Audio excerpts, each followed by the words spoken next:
All right. Cast number 4, and tonight we're talking high-rise fire operations. Before we kick it around the room and we talk to everybody, we're in the process of trying to make these things a little bit more polished. So Bobby in the past has created this video. We're going to try and work on creating something similar to this as an intro for us. So we want to just kind of show this off and give Bobby a little credit for some great work. So we're going to watch this video and then we'll come back and go around and introduce everybody and get started for tonight. So here we go.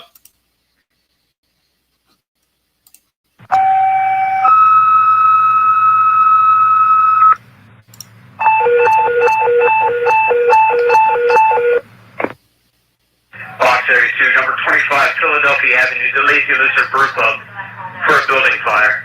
Engine 1, Tower 1, Engine 5, Heavy Rescue 1, Paramedic 3, 952. Reported subject in the building, unknown location. 1047. Ocean City, 714's on the scene, got heavy smoke showing. 953. Chief 52's arriving. Fire shown from the Alpha side, Division 3. Command will be fixed. Alpha side. Give Chief 52, Chief Savage a command. Rescue 1 with 3. Brian, I'm coming down with the truck. That's back there. What help you down? Can you find on the power company? Because they vision softly Truck 1 responded to a 4 City. left it seen while I was Command to Truck 1, what's on the bottom side? That'll be the south side of the structure. Don't worry, I'm going to need your ground ladders to Division 3 immediately. You have a subject traffic. Truck 1, copy. Paramedic 4, Roger. Yeah, Paramedic 4. of silence. Yeah, In restless dreams I walked alone, narrow streets of cobblestone, neath the halo of a street lamp. I turned my collar to the cold and damp. When my eyes were stabbed by the flash of a neon light that split the night and touched the sound of silence. And in the naked light, Evacs on all 4 channels again. Command units on the fire ground, down your horn. Command to rim, I want you to start to fire. people talking without speaking. Ocean City to all units, evacuate the structure. People riding Command to rim, I want you to redeploy 65 Charlie, stand by. Charlie, that's down. If you fire 1 Charlie, you're 5 minutes behind the tower 3. disturb the sound. Man, we got 35 extension ladder on the north side. We got firing 3rd floor. 35 ladder. Okay. Silence. Command units on the fire ground. Radio silence. Radio silence on the fire ground. We want red. Get in here to 3rd floor on the channel. Command you in here to 3rd floor. Take my outfit behind you. But my words, night silent raindrops fell and echoed in the wells of silence. And the people Hey, we still have to find the north side of the 3rd story firefighter track. to the neon Commander, today got a man on the fire ground. Move all operations to channel 3. Ocean City to all units. Mayday in progress. Mayday only on channel 2. All other communications. Switch to utilize channel 3. Spring, Is that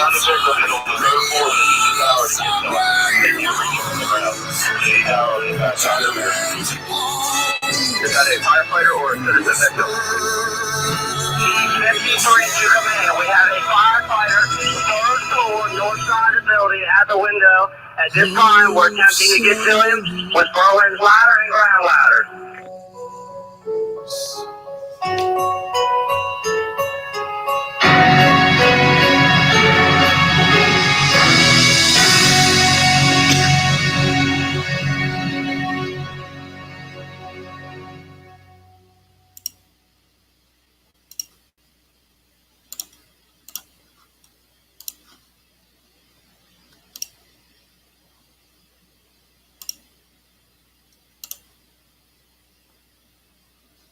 All right, welcome back, Bobby. That still is something that gets me every time I watch it. Being on the Lazy Lizard Fire, driving the engine, still every time it hits a spot. Like I said, welcome back. High rise operations is the topic for Thirsty Thursday number 4. So grab a beverage of your choice, whatever you want. I'm currently working on improving my Corona immunity. So cheers, guys. Welcome. Thanks for coming. And we'll go ahead and kick it around the room. My name is Ben Waples, captain of Salisbury Fire Department in Salisbury, Maryland, and we'll kick it over to Trevor. All right. Thanks, Ben. Welcome, everybody. Great to have everyone back this week. We've got Danny Sheridan from FDNY is going to introduce himself here in a little bit as our guest. I used to work with Ben and Bobby in Ocean City, and according to state law, once you retire in Maryland as a firefighter, you have to move to the state of Florida and take a fireman's job down here. So currently a chief here in South Florida and enjoying the sunshine right now. So with that, we'll kick it over to Bobby. Good evening, everybody. Welcome. And welcome, Danny. Thanks for coming on, brother. We appreciate it. 32 years in the fire service. We're currently working in Ocean City as a lieutenant. 5 years to retirement, I think. It looks like. Yeah. So glad to see everybody and really look forward to hearing what Danny has to say. Chief, it's up to you, brother. Oh, hang on a second, Chief. All right. Sorry. Try that again. Am I unmuted? Okay. Hi, guys. Yeah, sorry. Danny Sheridan, battalion chief with the New York City Fire Department. I've been with New York for almost 34 years, 12 years as a battalion chief. Soon, hopefully in the next year or two, maybe 2 years, deputy chief, God willing. Spent most of my career surrounded by what we call project type buildings, which are just another term for high-rise fireproof multiple dwellings. I was in 17 truck, had lots of high-rise 58 engine fire factory. We were surrounded by the same types of buildings, so I have a little experience with these types of buildings, So thanks, guys. Thanks for joining. Chief Sheridan, thanks for joining us. It's always nice to have someone with the experience that you do join us. So tonight, like I said, high rise. One of the first things that we wanted to bring up and talk about was what are we running when we go to high rise? What are our high rise packs look like? And kind of a brief idea of what our, that first 2 engine truck, our first 2 assignment, what are they doing when they get there? So in Salisbury, 200 feet, 1 3/4, and then the smoothbore tip with the 15/16 tip on that is what we're running. And we have our first assignment for that is going to be 2 engines a truck. And upon arrival and we confirm it's a working fire, we automatically go to the second alarm and go from there. So that's what we do. Chief, or somebody else want to go from there and rattle off their setup? Sure. What's kind of funny, I just have to tell this story. When I first came on a job, the first few years I was in 17 truck, I could vividly remember coming into work and how the firehouse has that smell, it's everywhere, and I can remember going into the kitchen and, saying, hey, what'd you guys do last night? We always ask that question. How was your night? And they'd be like, nothing going on. Just a project fire.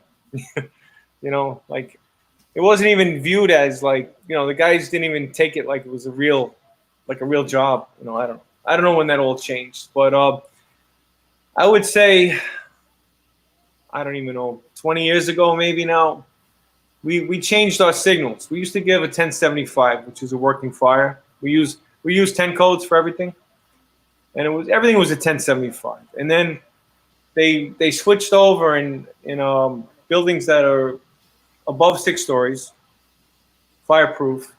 We have a code 1077, and that gives us 4 engines, plus an extra engine for the high-rise nozzle, and another engine for the CFR, so it's like a total of 6 engines. Let's see, how many trucks now? 4 trucks, plus another truck for ventilation, a fast truck, a rescue, a squad. I know, right? 3 battalion chiefs, a deputy chief. So, we have a lot of manpower when it comes to a high-rise fireproof multiple dwelling. And each of our engines is staffed. Most of them is just staffed with 3 firefighters and a driver and an officer. A few of them have the extra firefighter. So, those 4 engines, we're talking about, every engine having 3 guys on the back step. So each firefighter will bring what we call a rolled up. They're each 50 feet, 2.5. And then there's the standpipe bag kit that has all the tools, the door chocks and whatever you need. The big thing is to have the outlet for the gauge, the outlet gauge that reads the PSI. Now they went electronic with that. Smooth bore, inch and an eighth nozzle, and but now, just in the last 2 months, I'd say we went to now. I don't know if everybody's got it. We got so wrapped up with this COVID, but I know that we now have the lead length is 2 inch, and it's all it's lightweight hose, and the lightweight hose is only for the high-rise fireproof multiple dwellings, right? And I could give you the numbers, but it's not really important. But it's much lighter. I don't know how they did that, but it's a much lighter hose. So that's what we're running. And the first engine and the second engine will team up to get that first line operation. So Chief, real quick, had a question come in. Your fast truck. That's your RIT truck. RIT, yeah. Okay. Yeah. All right. Sorry. Thank you.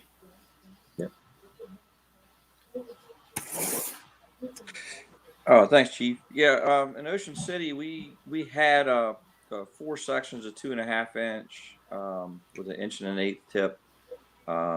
And recently, we did a lot of testing. Our manpower is much less than 6 engines, 4 trucks, 3 battalion chiefs, yeah, and a partridge in a pear tree.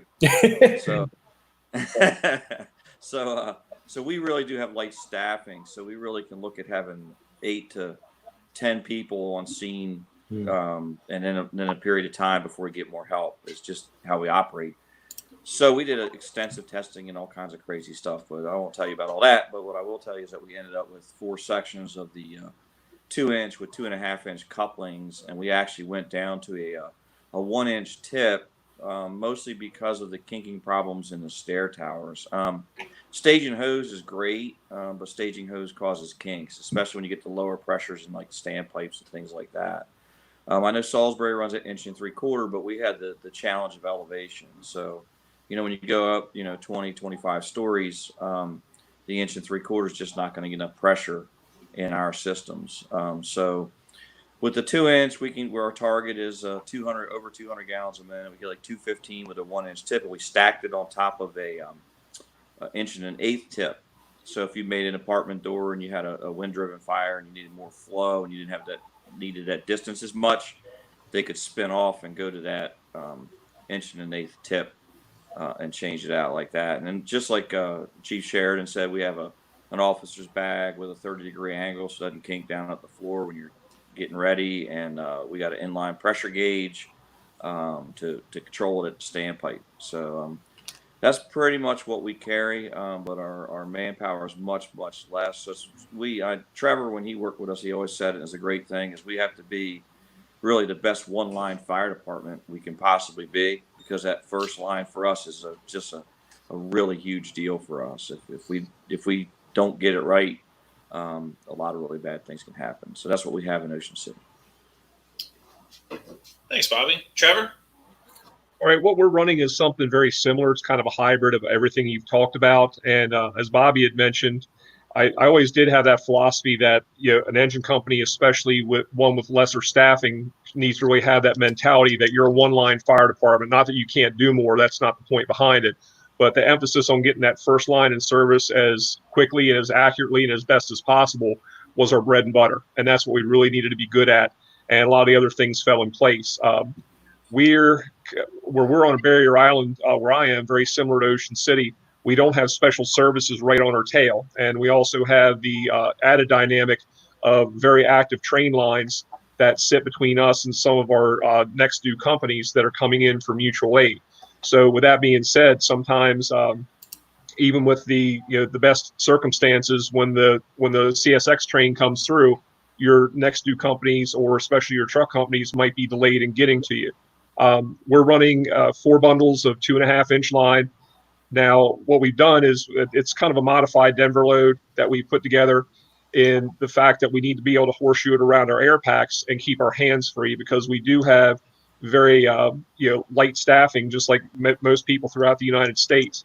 And to that end, and I'm going to ask Chief Sheridan and you guys to speak about this also, the previous mindset for us, and I'd say collectively, just kind of in the U.S., was we did a lot of SOP-based operations, and whether it's based on riding assignments or the first engine shall do this, second engine shall do that, first truck, second truck, and it's very specific.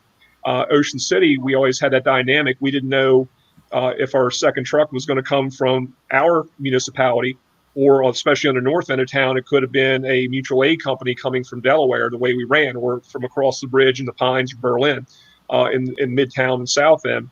So that being said, in my department's SOPs, and we've done a collective thing throughout the county, we've kind of transitioned away from SOP-driven operations and gone to priority-based operations, meaning that let's say that the 3 of you were coming in. I'm the initial first arriving officer or first arriving chief. I've established a command, or even the folks arriving on the engine. They get there, and when I show up as the chief officer, they can give me a rundown and say, hey, Chief, out of the top 8 priorities, we've got numbers 1 through 3 done. And I know exactly what that means, because we don't know if the second engine was out of place or arrived in a different order. And we don't have the luxury, unfortunately, of really heavy staffing right down the street. So to that end, kind of getting back to the equipment, we're looking at the priority base, but also saying, all right, let's get a water supply established to the building, get the alarm pulled, make sure we're taking into account evacuation of the occupants of the building, get some good recon either from the panel, and start to get that first line in service, because we're going to have to marry up other responding units, just like we did in Ocean City with the ambulance or the paramedic units. Sometimes we have to drop them off, and they go to suppression to augment the initial suppression units, and then second and third due paramedic units would actually take the medical on the scene.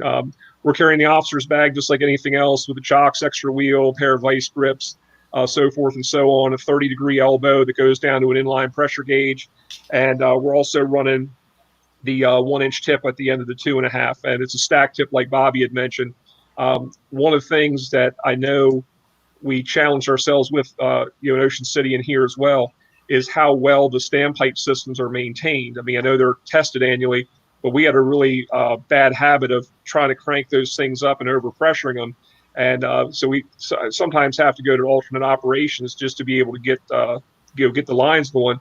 But the other thing was, too, what came out mathematically, and I know Bobby's a very numbers-driven guy, mathematical guy, but sometimes what came out mathematically wasn't what occurred on the upper floors, especially buildings that didn't have auxiliary fire pumps in them. When we get up to the upper floors of them, we weren't getting the flow rate that the math came out with. So we would actually have to take a flow meter up there and go through the process, which is a good thing, of actually flowing water. Don't just take the math into account, but also verify it. You can trust the numbers, but you also got to verify to make sure there's not a different variable in there, with your hose, with the standpipe system, et cetera. So, basically that's what we're running as a first in engine company. As far as our complement of hose, it's 50-foot bundles, and each person takes a bundle up and some extra tools, and each riding position has its own assignment. So it's also riding position based as far as what you're carrying with you for the type of occupancy. Cool. So now that we kind of talked about what we're all doing, and it sounds like we're all pretty similar. We've got 3 guys with a lot of command experience, a lot of experience in general. So when you guys have responded to these high-rise incidents, what have been some pearls of wisdom or some things you're like, hey, I want to remember that for the next time, because this is something I know that it either didn't work well and we're going to change it, we're going to do it a different way, or this is something that we need to do and keep things going in a good direction. So what are some things that you guys saw were some good stuff? I'll give you one, and we'll turn it over to Chief Sheridan. When I first started in Ocean City, we used to carry the 1 3/4 like you were talking about. We carried a thing called a Clemens pack, which a guy out of Baltimore City came up with that. 130 pounds of love sitting on your trying to carry it up there. It was just very, very difficult to move around. I actually like the 2.5 inch or even a 2 inch better than that was to do. However, we went on a large fire in a high rise, and we don't have a truck company to kind of find a fire for us. So we kind of dove into a stairwell, and we went up with this big old bag of stuff, and we took it back up. We looked all the way down the hallway, and it was, in fact, way down by the other stair tower. So we kind of had to break everything back down and kind of move back down again. So I guess the pearls of wisdom, and I hope Danny can talk a little bit more about it, is you really got to know which unit this fire is in, or the area of the building this fire is in, because when you get multiple stairwells, 200 feet with 50 feet just to get up to that floor, it can be pretty limiting for us, and it was that particular day for us. So Chief Sheridan, talk to us a little bit about it.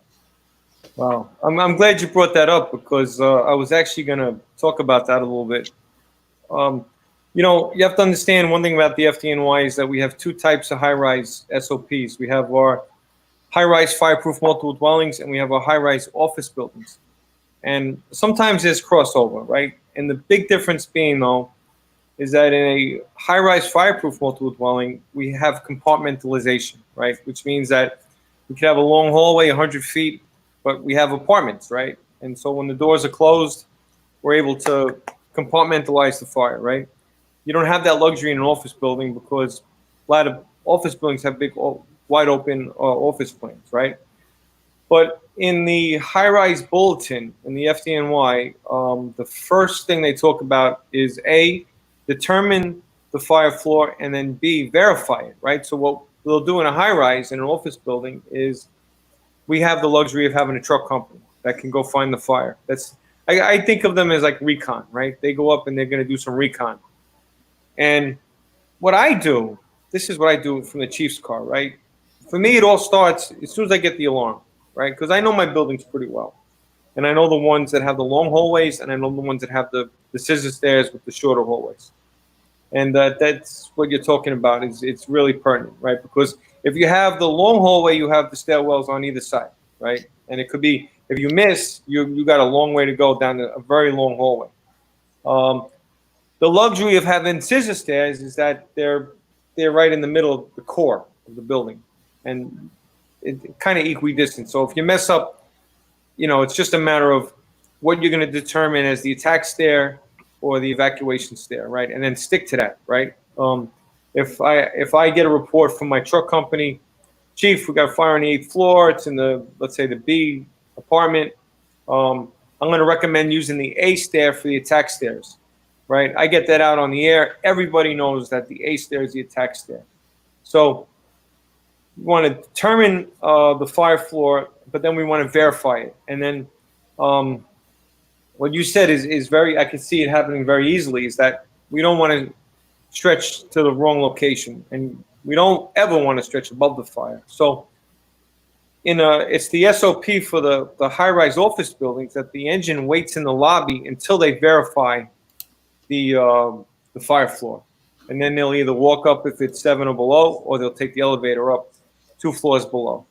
And then the engine officer, the first 2 engine officer, will work with the truck, first 2 truck, and they'll coordinate which is the attack stairway, which is the evacuation stair. Some buildings have more than 2 stairs. Some have 3 or 4. So the rest of them become evacuation, which we have to maintain on the fire floor. Those doors closed. The only door that should be open should be the attack stair. Once we commit to that attack stair, we have to make sure that the stairs are clear above, right? We don't want to be opening the door when people are still coming down. We want to try to kind of funnel them over to the evacuation stairs, right? And keep that attack stair for attack. So that's something that we do, is just verify what I do. So from what I do from the car, I have a system, right? We get usually on a high rise, we get lots of calls, right? People are calling, and I listen to what they say, right? So I start making mental notes. The dispatcher will call me, all right, Bronx to Battalion 3. We're getting calls from 8J, 9J, 10J. So I start thinking, okay, well, I know the fire's got to be at least below the 8th floor or on the 8th floor. And if they're saying smoke, all right, then I'm trying to think of, okay, what's going on here, right? Is it a compactor? Is it a food on a stove? Is it a rubbish fire in a hallway? And then you'll get that one call. It'll be, okay, Bronx to Battalion 3, we're getting reports of fire in 5 Charlie. So now I know 5 is my spot. Like, we're not going above 5, And so what's really, like you asked for a tip, what I think you need to do, I don't know if you guys drive yourselves or you have an assistant, but someone should have a piece of paper and start writing down all the apartments, because you're gonna get tons of them. And I did this for a buddy of mine. He had this horrific fire in his city, and we were both working, and he kept getting. It was a 40-story building. He got at least 100 apartments to check, and I was writing them down for him, and I was texting him because we're close, and I was texting him on his phone, and I had asked at some point the dispatchers. I said, well, instead of telling us all these apartments, over the air, we have this like little mobile data terminal on the rig. I said, why don't you just send me a message with all the apartments on it so I could just tear it off and then I'll have it. Why do I have to take time out, or my aide to take time out to start writing all these apartments down? Because what invariably happens in these buildings is that in this day and age, especially post 9/11, everybody is very concerned. I had one probably about 2 months ago, and I'll tell you too. Sometimes fires that are not in apartments, but like, let's say in a compactor or in a hallway, like kids will light up a couch or a chair in the stairwell or in a hallway, could be worse than an apartment fire, because now the whole it's out of the box, and so I had this guy telling me, he was very proud of himself too, and he's like, Chief, he goes, just letting you know, I knocked on all these doors, I evacuated this whole building. I said, yeah, you just took all these people that was safe in their apartment and brought them into this charged. I mean, the smoke was like, you couldn't see the hand in front of your face. I think 10 people went to the hospital. There was like at least 200 people in the street. And it made sense because, everyone just went around banging on doors and evacuating buildings. So anyway, that's the whole thing, is controlling the evacuation is really critical. Shelter in place, man. It's a fireproof building, type 1. Unless the fire's in their apartment, really no need for them to leave. And so going back to what I was saying about the phone calls, people are very concerned and they're very, very quick to leave their apartments. I know a bunch. I forget when it was in Cook County in Chicago. Their office building. I want to say 6 people got trapped in a hallway in a stairwell, and they were overcome with smoke and wound up, succumbing and dying from their injuries. So sometimes people put themselves in a worse way, by leaving their apartment. So I would just advocate for a way to. I know you guys are limited on manpower. That's a problem because I have the luxury of having four truck companies, a rescue squad. I could break them up into. They could take every 5 floors. They could even take every 3 floors because you have to reassure the people because all they want to do is leave. It doesn't matter. So that's just one little tip I have on just size up or whatever, Couple of things to share too. This dovetails in with what Danny's saying. These might not be pearls of wisdom; they're more like cubic zirconias of wisdom, if you will. But I see a lot of brothers popping up on the screen that we've certainly been on a lot of fire scenes with, and they'll appreciate my next comments.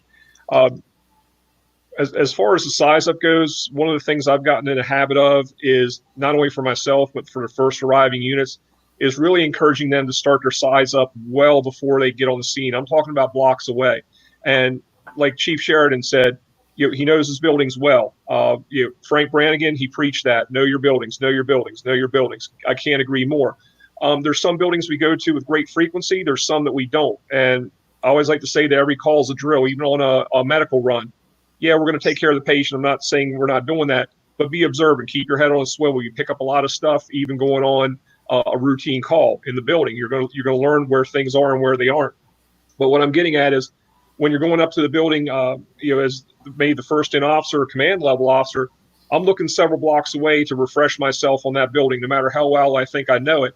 I'm looking for the dog boxes on the roof to see where my elevators, machine rooms are. I'm looking for where my stairwells are going to come out on the roof, maybe some means of egress for people in the building. I couldn't agree more with Danny about, we're looking at the priorities. Where's the fire floor? Where's the floor above? Where's the floor below? Where are we going to put those initial crews? Same thing with the crews. When they get there, they should know that building well enough. They have scissor stairs. They have a set of return stairs. Can they do a well stretch in that building? These are some things that right off the bat, and for those who aren't familiar with the well stretch, going up essentially between the rails of the return stairs, what I was told a long time ago still holds true. You can take a gloved hand with your fire glove on and get it between the railings, between the landings, and that's enough room for a charged deuce and a half. It depends on the size of your hand, obviously, but those little tidbits help you become faster at getting that first line in service. The other thing is, making sure we understand the standpipe operations in that building. Did we go there the last time and see how, if there was any obstructions? Is there anything usually parked in front of it or bushes? Our engine chauffeurs, whoever's putting that line into the FDC, are they looking in there and make sure no one shoved a soda can or bottle caps or rocks or bags of dope or anything else in there? And it's really about that recovery also to say, hey, look, things are going to happen on the fire ground. You're going to bust a standpipe. There's going to be debris in there. Whatever the case might be, somebody left the valve open on an upper floor, there's vandalism, but how do we go from plan A to plan B pretty quickly? So those are a lot of things that I like to look at as far as the pre-arrival. I'm not talking about the pre-planning where we have a good amount of information either in our binders or mobile data terminals. And I do the same thing. I keep a tactical worksheet on a clipboard, and as I'm going down the road, making some notes or whatever might not be in that mobile data terminal. But again, start looking at that building and seeing where different features of that building are. In Bobby's video, that's the Capri, I believe, the Capri condos or Capri high rise, where it was a fire on the roof. Sometimes we get fires that are dumpster fires in the trash level at the grade level of the building, and we've got a really nice, impressive column of smoke coming out the roof. So don't be that moth to the flame. Go in, look at that alarm panel, especially the addressable systems that we have now. I've seen people make the tactical mistake. They go in and say, oh, we got a smoke detector activation on the 19th floor. Well, if they scroll back through real quick, they saw that it started on the 17th floor. And like Chief Sheridan said, we don't want to stretch above that fire and get caught. So go back through, make sure somebody who's in that lobby control or who gets to that fire alarm panel goes back through and see which detection device is tripped and in what order. In our fire alarm control rooms in Ocean City, I'm assuming they're still this way. It's hard to believe it's been almost 4 years since I worked there, but some of those had a printout. we could take it off the rip and run and look at it in the fire alarm control room and see exactly which device is tripped in what order. So really, it's kind of about getting that system down. Like Chief Sheridan was saying, you kind of get where you're comfortable, but also you refresh yourself on those buildings as much as you can, learn as much about the buildings as you can, and even look at maintenance schedules. There are certain times a year where the exterior of that building might be just littered with scaffolds and swing stages or heck towers that you might not be able to get truck companies into as easily. So it comes a lot with pre-planning. And the last thing I'll say before I kick it over to Bobby is really also look at your staffing. This is going to be very trying on them. And some of you guys remember just the really nice meals we would cook at the fire station, and we'd be all fat, dumb, and happy and go, oh, I hope we don't have a call. And that's when we got the call that the elevator was out and we're jaking up 12 flights of stairs, almost throwing up just to get up to a fire floor. So with that being said, we have to have relief crews coming in pretty quickly and not be hesitant in calling for additional alarms, especially in areas that the majority of us work in, to get those relief crews. Because I can guarantee you, especially in an area like where I work, it's 86 degrees, 88 degrees sometimes in January. So your people are going to get dogged pretty quickly, and you need to be able to have those relief cycles to keep on going. But before we continue on, we had another question from Timmy Jershad, and a shout out, by the way, to Big Tim Jershad. I believe today is his birthday. But Timmy's question: we go and have a fire on the third floor. Do we have different tactics as opposed to a third floor versus a 33rd floor? So what do you guys have for that? Well, just because I know who's asking this question, if he's asking the difference between the third and the 33rd floor, I tell him it's 30 floors. But anyway, go ahead. Sorry, I had to throw that one at him. Danny, go ahead, my friend. You want to talk about that? Yeah, I mean, the big difference would definitely be the wind. I mean, I would be more concerned on the 33rd floor about ventilation, horizontal vent, because on the third floor, depending, I mean, I know Ocean City and I know Florida, you guys are probably a lot of them facing the beach, but generally speaking, the buildings I work with, you could be on the first floor, second floor, and the wind could be negligible. And then, like my mom, she lives on the 20th first floor, and I notice sometimes when she's got the window open, I can't hardly even open the door, So, once that wind gets hold, I mean, it's just a whole game changer. I'll tell you, I remember a time we had a fire. I was a probie. I barely knew what I was doing. And I had the can, and I was working with this guy, Pete. He was probably one of the best firemen that I've ever seen. I'm not saying that lightly. I mean, the guy was truly a phenomenon. And I knocked the fire down with the can, and we went to go into the back, and then one of the guys on the roof started taking out the windows up on the 21st, and the room exploded. And I'm talking about, it wasn't just like a little flashover. It exploded. And we dove into the bedroom and closed the door, and he wasn't happy, by the way. But, that might not have happened on the third floor, but it happened on the 21st floor because it was facing we have up that high in the Bronx, we have a river that, we got the East River and the Harlem River. And when you're up that high, there's nothing blocking it. And I'm telling you. So I would say tactically speaking, like hose and truck ops and forceful entry and all that, not much difference, but the wind is going to be the big factor on the 33rd floor compared to the third floor. And I'd like to kind of swing back to the standpipe operations a little bit. Depending on the buildings, obviously, if you have an exterior balcony hallway type building versus an interior hallway type building, there's going to be some variances in that. What I look at, if you have an issue with the standpipe, then you might be able to do a rope stretch up over a railing, or take something where you can bring a supply line up and over. 33rd floor, that's going to be, you might be going to like a flying standpipe up, to a certain floor, but then you're putting a truck company out of service by using them as a flying standpipe. So I think that you're just specific to standpipe operations, you have more latitude and recovery probably at a lower floor than you would on an upper floor. You're going to have to probably work a bit harder on an upper floor, is what I would say in general. Yeah, I know. I know we talk a lot about we don't maintain standpipe systems in town, so we always talk about if you can reach it with a pre-connected hand line. We have a 350-foot 2-inch hand line. Sometimes that might be your better move because you got 150 feet to get to the floor.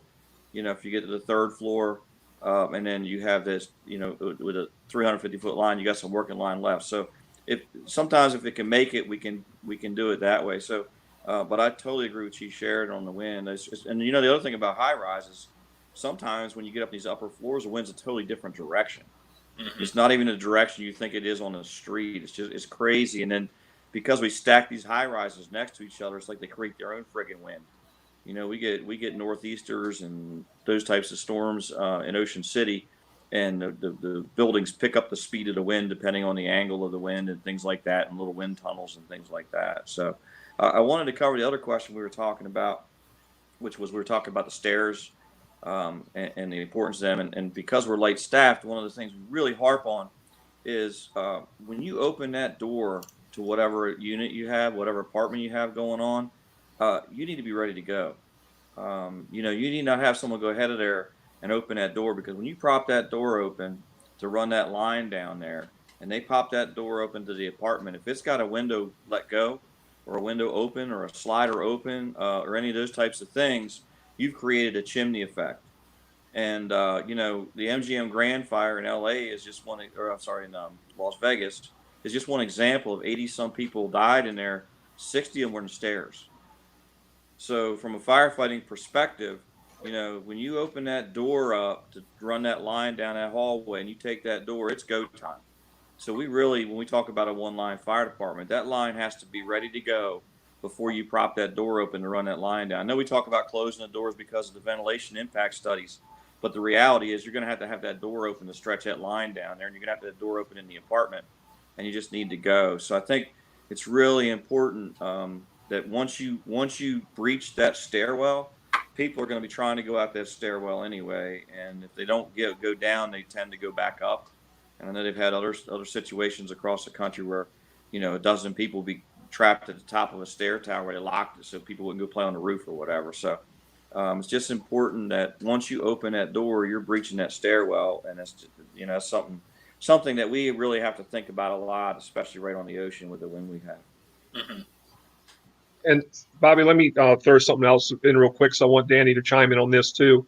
One of the phenomena that we run into a lot, especially in the summer months in Ocean City and, you know, where I am pretty much year round, is understanding how the smoke control movement may be different in that building during different times of day. And, you know, I'll give you my little, you know, visual aid here.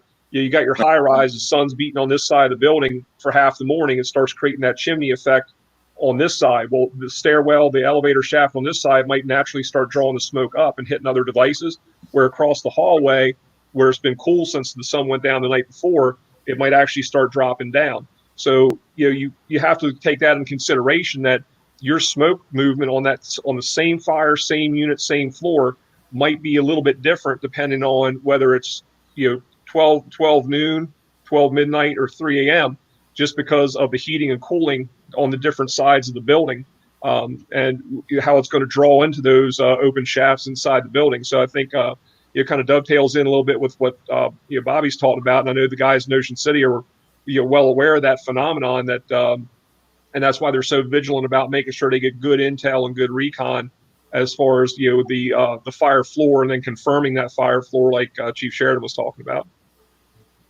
Cool. Hey, Chief Sheridan, I got a question for you. I think these guys want to hear some real stuff here tonight.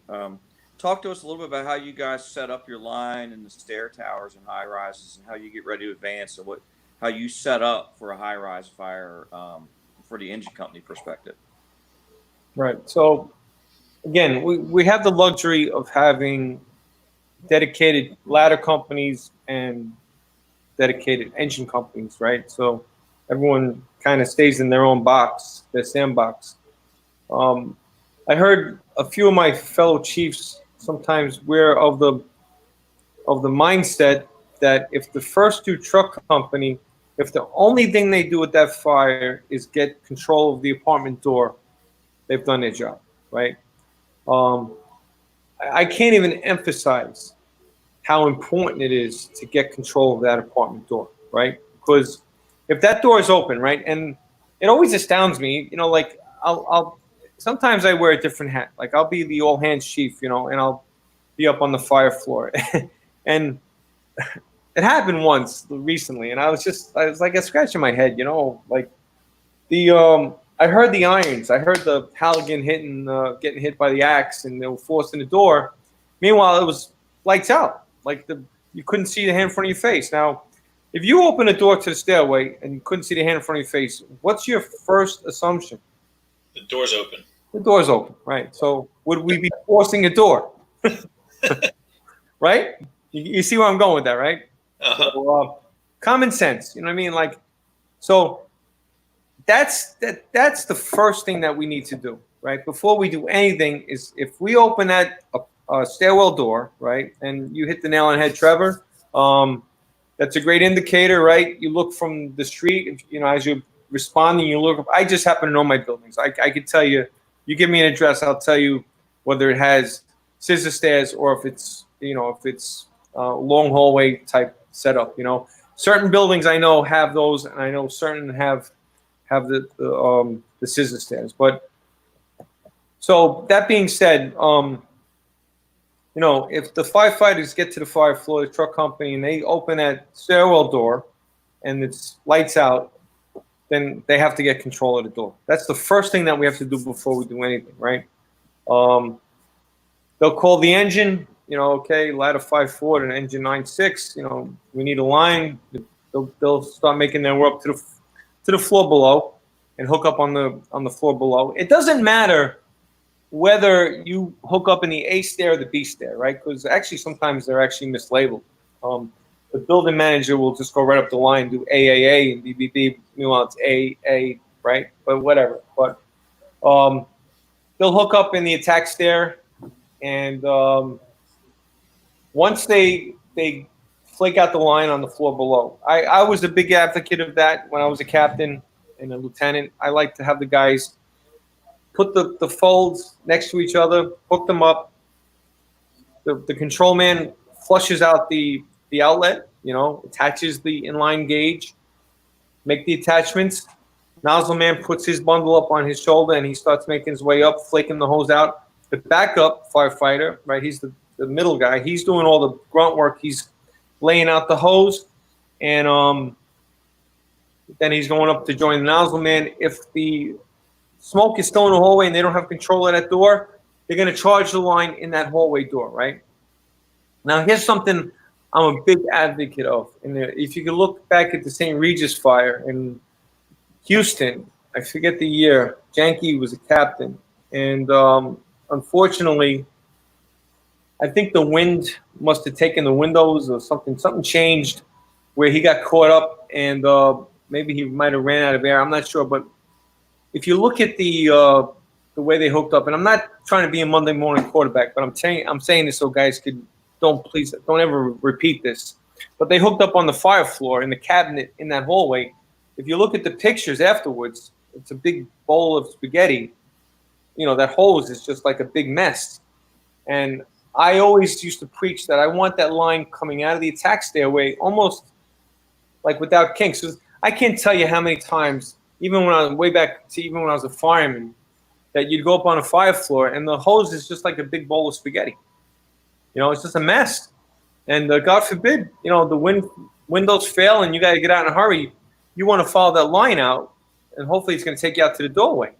You don't want to be going in circles, right? So that's what I'm a big advocate, a big fan of that stretch being like nice and neat, like nice and uniform. You know, use all available spaces, use the floor below, use the stairwells. I like seeing like half a length going up the half landing to kind of use gravity to kind of feed that line going down. You know, station one guy at the door to control the choke point there, and then the officer and the nozzle man, the backup man, firefighters make their way down the hallway, and if that door is not controlled, that line has to be charged, right? There's no ifs, ands, or buts about it. I mean, if the door is controlled, right? If the truck company or whoever has control of that door, it's acceptable to take that line, not charged, to the door and then charge it at the door, right? Because we never enter the fire area without water. And when the door is not controlled, right, the fire area is now that hallway, right? Mm-hmm. I remember a fire we had in Harlem. I was lieutenant, and we were second due engine, and we were helping the first due engine stretch. And we had this guy. He wasn't too bright. He didn't last long on the fire department. I don't think that was his calling. But I'm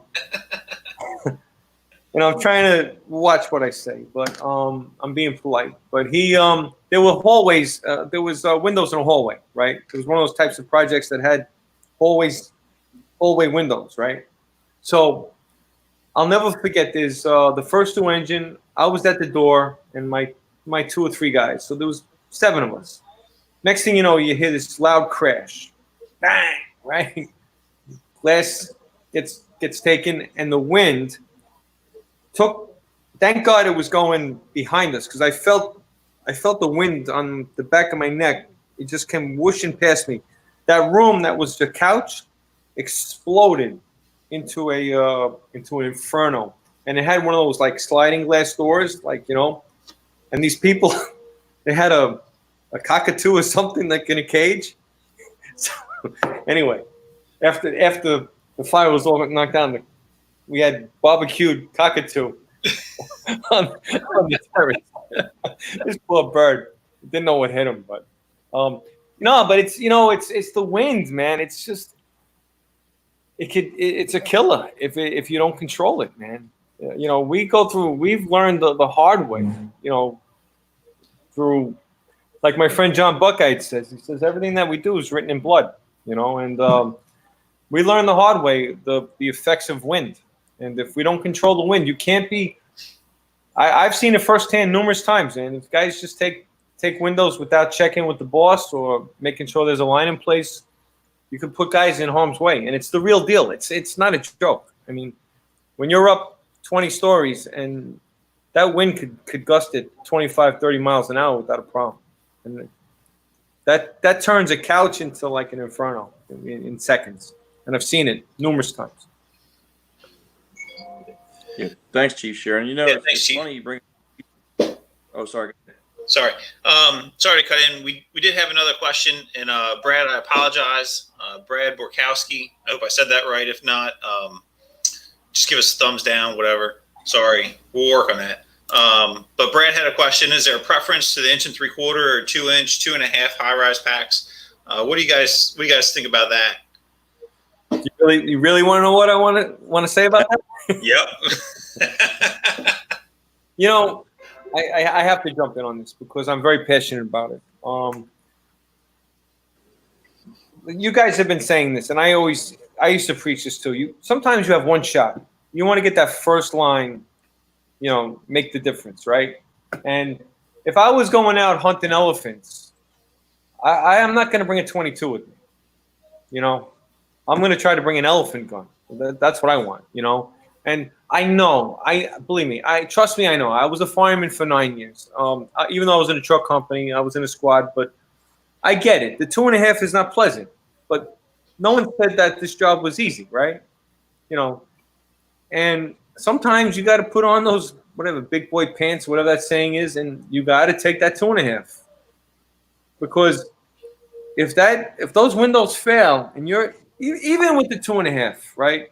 That's the least of it. And the windows fail, you're still not even going to do anything with that 2.5. But you're up 20 stories, right? And you got 1 3/4. If you want to just talk about friction loss alone, right? 20 psi for 1 3/4. Now you got 60, right? So right already you're already behind the 8 ball. With a 2.5, the friction loss is minimal, and you get more water. It is what it is. You know what I mean? So, I'm gonna have to say that, I'm a big fan. I mean, my job, I can't believe that we're actually using the 2-inch now as the lead length, with the 1-inch nozzle. If it's a 2-inch, it's going with the 1-inch nozzle, with the 1-inch tip. But I don't know, man. You're up there, and I remember talking to John Norman about like 2.5, and we're both on the same page. You get one shot sometimes. It's not easy to get that a second line up there. Oh yeah. It's a very labor intensive, lugging up 3 lengths or whatever hose, and so Tripping over there, hose. yeah, go with the big guns, man. You could always, if you don't need it, so what? But it's better to have it and not need it than not need it and not have it. That's my spin on it. Yeah, the other side of it, and Chief Sheridan hit on it, is with elevation, pre-1993, which is the majority of our high rises, the requirement is 65 psi at the top floor. So you can only pump these things to 200 psi safely. So if you start doing all the math, I'm not going to do math. I know, Trevor, I'm not going to do math, buddy. That's the first. You're looking at, if you took an engine on the ground and went to a single-story house, and you stretch that line to go into a working fire, and that guy pumped you at 65 psi, what would you have to say to him when you were done with that fire? You'd say that was horrible. Yeah. And that's what the high rises are going to provide you with. So we have a challenge with elevation in Ocean City, that the elevation is a problem for us when you go to the smaller hand lines. And the problem is we don't have a lot of fires. FDNY certainly has a lot more fires than we do on the East Coast than anybody else, but we don't have these fires above the 18th floor, and it's not really a problem until you're above the 18th floor.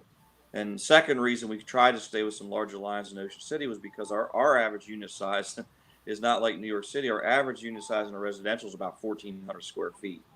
So essentially we have stacked single family homes with a common hallway, for lack of a better term. And so when you put that 15, 20 floors up with wind and a wind to let go, you got something going on. So, a lot of people run an 1 3/4 inch still. It's just, it can be a limiting factor in a big fire. That's for sure. Hey, Bob, I just did a little math for you, right? So I know the chauffeurs use 100. Yeah, we were going to do math, Chief. That's right. So I got my pencil. Just off the top, just quick. Let's say you had a fire on the 20th floor, right? So you're looking at, we always say 100 plus 5 per floor. So that's 100 right there, plus 40 at the nozzle. That's 240. Am I got that right? What am I missing? I know. And then you have the friction loss. So you're talking about over 200 anyway. Right. Alone with just the, Yeah, some departments overcome it with increasing their standard for the standpipe. I know a lot of cities are saying you can pump them at 300 and 400 and things like that. And we in Ocean City have experienced, and since I've been here, 3 standpipe failures. So, playing with those pressure in these standpipes, the thing about this, and Chief Sheridan, you can talk about this, when you blow that standpipe and it's interconnected, you have changed the game in the world of engine companies. If you blow that standpipe out, that whole standpipe is done. And now you're talking about stretching 3-inch lines up stairwells or on the exterior buildings, and the what do you call it? The response time for that is not good for fire growth. So that's one of the things about the standpipe systems is some guys try to cheat the pressure. Man, you blow that standpipe out and you have got some big problems. And lighter staff like we are, it's just even bigger problems. I've never witnessed a standpipe explosion or whatever you want, blowing it up firsthand, but I had this chauffeur in 96 engine, this guy Corey. He was just one of these guys that he's just a cut above, And I remember we had a fire in a project on the 11th floor, whatever it was. And I really wasn't sure if we needed a line. I mean, the door, they were forcing the door. It was like Fort Knox. This guy had like 4 locks on the door. So it was taking him a while. And I could see the smoke coming out around the door jams, So I kind of had a feeling it was like a food on the stove. I could smell it like it had that kind of food smell. But there was so much smoke. I told the guys, let's just start a stretch a line, just for kicks, be good practice. And nothing. I'm like, all right, I'm calling down. I'm like, 9-6 to chauffeur. I said, we need water. He's like, Chief, Cap, I'm working on it. It turned out he figured out in no time that it was the section valve between the first floor and the basement. They were doing work on a standpipe, and they had shut it down and never reopened it. So he opened it up. But I tell you what they used to do, the old time chauffeurs in 60 engine, they used to they didn't even mess with the fire department connection because they couldn't trust them because it was such a drug infested, crazy neighborhood. They would go right to the first floor and they would backfeed the outlet on the first floor. That was almost like SOP. Like, I don't even think they ever even bothered with the fire department connection. They went right to the first floor. And the trick with that, I don't know if you guys are familiar with it, but the trick in a wet system is that they used to stretch into it and they make their connection and then charge it first, right? Charge it and then slowly open it, because they told me if you do it the other way around, if you don't charge the line, it'll empty out right back into the pumps, right? So I said, how many guys think of that? But, because I guess you have two forces meeting, so open it slowly and then, charge it at whatever, 240 or whatever it's going to be, and that's a good way to get around the fire department connection. And, yep. Yeah, we just had a comment from Jason Bloom. I'll throw it up here on the bottom real quick. Anytime he's had a problem with a catastrophic event with the standpipe, he's always done the flying standpipe from the tower ladder. Always an option. Like I think Bobby mentioned it before. You run that flying standpipe. You dedicate that entire tower ladder for that. But if that's what you got to do, that's what you got to do. But always a good option. And again, it's one of those things that, yeah, you can do that, but make sure you're training on that. And all right, hey, this is the operation we're going to go with. And we're not fumbling around with, all right, well, we need this, we got to do that. That if you're going to go with something, that's what you're going to go with, and you know how to do it, and you can do it well. So, now that we're talking about this, I'm working tomorrow day. You know what's going to happen tomorrow, right? Yeah, you guys are going to have a failure.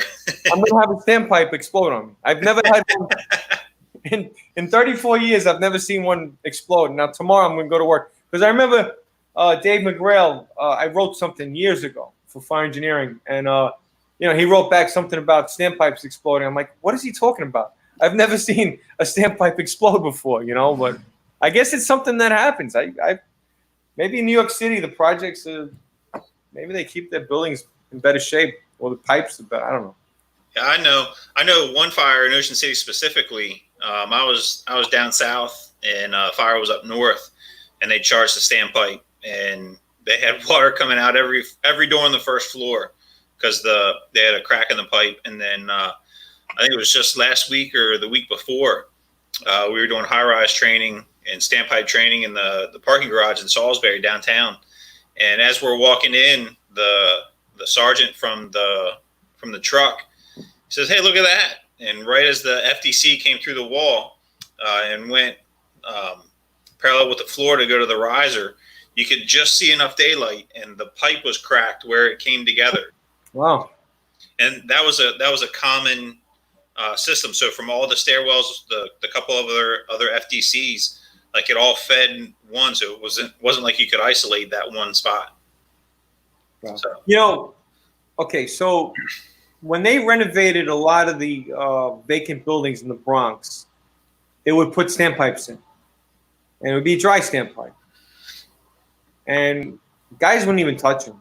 Like they acted like they weren't even there. I mean, because it's only 6-story buildings, and I had this discussion with my guys when I was captain, and I was for a year in 96 engine, and we had this one cluster of buildings that had a dry standpipe. And I told them, I said, we're going to use a standpipe. And they're like, no, we're not.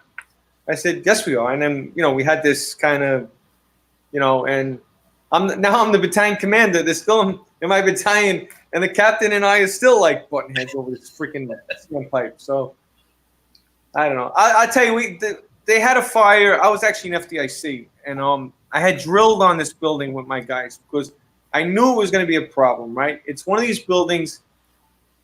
See, in New York City, what happened was, after the firestorm, whatever you want to call it, they built a lot of buildings under a federal code, right?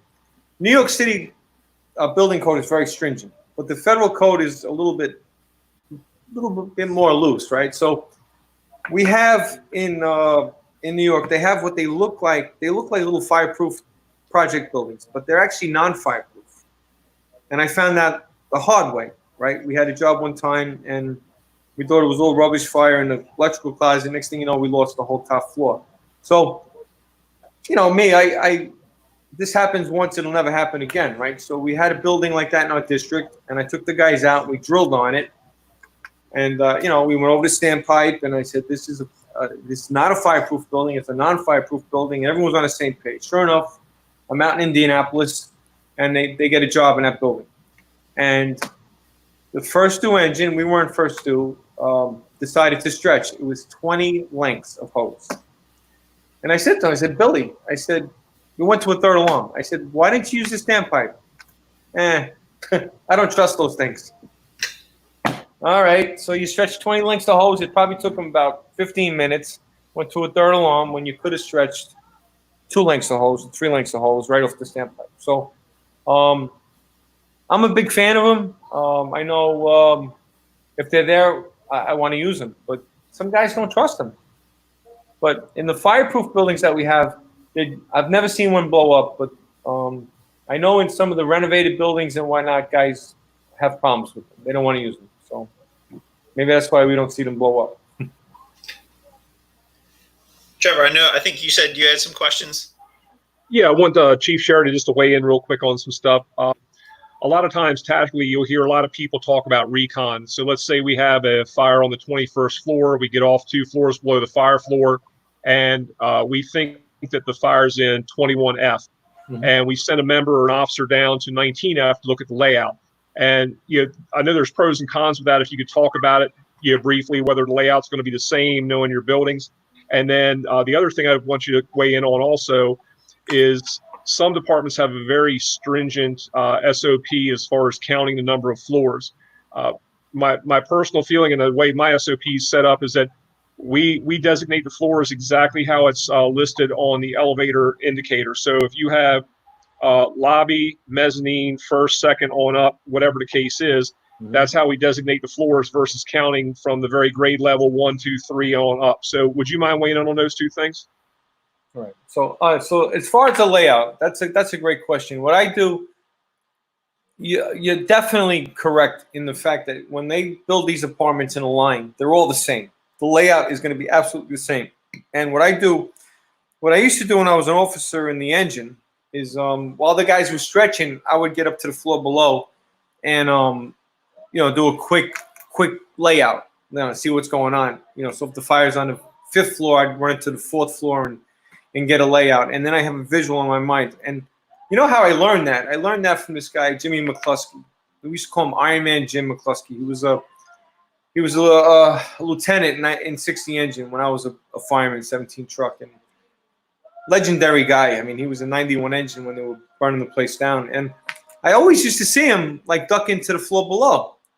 And one day I asked him, I said, "Hey Lou," I said, "I got to ask you, like, what are you doing?" He says, "I'm going to get the layout." I said, "Oh, wow." So I brought that with me when I got promoted. That was like one of the tricks I took. The other way you could do it in the fireproof buildings, right, is that I know they made a rescue in 26 truck back in the 80s when I was a fireman. The roof firefighter went to the floor above, and he actually was on the radio talking the guys through it. He's like, okay, the bedrooms, you go in 10 feet, and there's a living room, and they go another 5 feet to the left, there's a bedroom.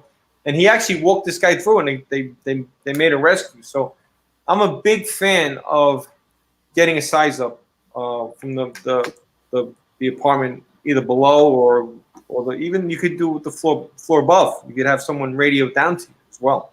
Kill 2 birds with 1 stone. They could affect ventilation while giving you a layout. As far as counting floors,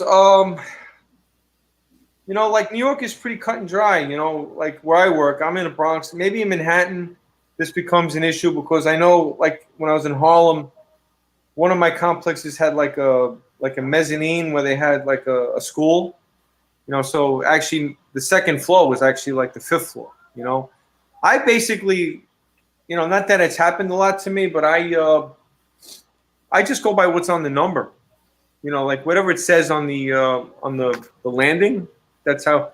And you know, once we're up there, you know, everything is really 5th floor and floor above. You know, we don't really say like we're floor one. We'll just say like, you know, I'll say like how's the searches on the 5th floor or how's the searches on the floor above, or even 2 floors above. You know, but I don't really use numbers a lot. You know, when I'm conversing on the fire ground. I don't know if that makes sense, but that's kind of how we do it. Yeah, it does, Danny, and because I know there's some controversy over that, especially, you know, I know in Ocean City we had a lot of buildings that didn't have a 13th floor out of superstition. Right. So there's always a lot of confusion. We have the one building on the north end. It's 2 towers. It's floors 1 through 10 and 11 through 20, but they're 2 separate buildings. So the 20th floor is only 10 stories in the air, and then the 99th Street Century One, where the units go in and down on the ocean side and in and up on the bay side. So they actually split underneath the hallway. And one of the floors go there to go like lobby 3, 7, 9, and 11, and they skip 13 because it's unlucky and go to 14. So there's some crazy stuff. I appreciate you weighing in on that. Thanks, Dan. All right. Well, we're at a little over an hour. So let's go ahead and start wrapping it up. We'll kick it around the room one more time for the last little thoughts, tips, tricks, anything like that. So Trevor, you want to go first? Yeah, thanks, Ben. First and foremost, thanks everybody for joining us tonight and doing a little Thirsty Thursday with us. Chief Sheridan, thank you so much for sharing your experience and your background with us. It's been great, and I know we could go on for hours and hours and hours about the different parts and portions of high-rise operations, but I think you hit on a lot of great stuff. Just a little side note, I went to visit a buddy of mine who worked up in 60 engine 17 truck, and they had gone out on a run. My house. The truck went out on a run. I saw the ticket, and it said, look out for people on the roof. I'm like, hey, what happens? A lot of people evacuate to the roof. He goes, hell no. He said they keep car batteries up there and drop them on the firemen and the cops when they come in. Like, oh. So obviously a very welcoming neighborhood. They appreciate the services they're receiving. So that's always enlightening and good to hear. No, but really appreciate you being here, Chief. I know normally this past week we'd be wrapping up FDIC right now, and it's unfortunate that we weren't able to get out there and sharing that. But it's looking forward to hopefully when they reschedule it, and certainly understand why. But hope everyone keeps healthy and happy and safe. And thanks again for joining us, and for the folks who've given us some little tidbits and nuggets off to the side that we can share with everybody. Is what it's all about. So thank you all very much. And Bobby, I'll pitch it over to you. All right, thanks, Chief. Thanks a lot for coming on here, Chief Sheridan. We really do appreciate it. Just a couple of wrap-up things I had. As Chief Sheridan was talking about the Houston fatality, the captain in Houston that got killed. And to this day, we really push the guys in Ocean City to stretch all our line in one direction. So there's a big habit when you stretch your line from a stairs up to take the tail the other way when you're getting your working length to go inside of an apartment. And so we really push, if they don't have an orientation problem with the apartment, to stretch a hose back. So if you get out, if the window does let go and you have to get out of there in a hurry, all your line leads you to your stairs. And I know they said in the investigation in Houston that they had a conversation about which way to go. One went one way and one went the other way, and one guy had passed away. So that's important. And the last thing is, we talk about high rises. They're unusual, and I started in a very rural fire department and didn't know anything about them really until I came to Ocean City. But you know what? The hose is 50 feet long. It's the same size hose you use on every single day. The nozzles are the same. The techniques are the same. And, really, if you get your fundamentals right for your engine company, truck company work, it's just about getting there in a high rise and recognizing the systems of a high rise per se. So say hi to the doggy. The Chiefs And, say, Chief Sheridan, I'll turn it over to you, man. Thanks again for coming. No, I appreciate. I'm honored that you asked me to be on this tonight.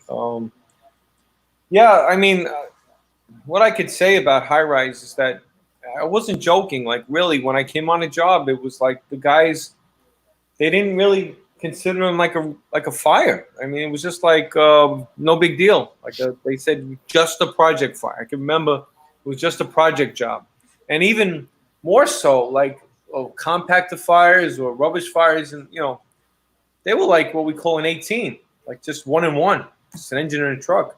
And now we've gone totally 180 on that, where I think personally, I'll tell you, I think that fires that are not in the apartment, but if we get a good couch or a chair or a good amount of rubbish in the stairwells or the hallway, could given everything now with people's mentalities, that we probably more of a tax on our resources, right? We had fires, I don't know, it was about 20 years ago, where they were using some kind of flammable paint in the stairways.